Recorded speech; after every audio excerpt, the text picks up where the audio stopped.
os nossos sonhos. Só depende de cada um de nós fazer com que todos os rios, mares e oceanos sejam sempre assim, vivos e alegres.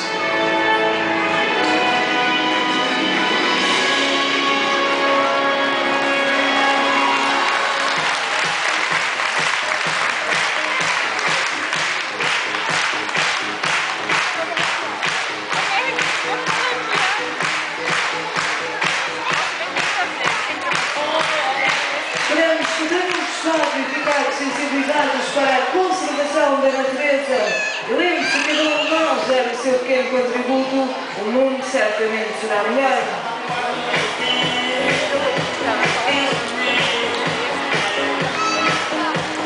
Informamos o nosso público que a saída é toda feita pelo vosso lado esquerdo. Temos o favor de, quando transitarem perto da piscina, para não tocarem nos vidros. Caso queiram ver a vossa fotografia com o leão marinho, ela estará exposta junto à saída depois das portas rotativas. A próxima apresentação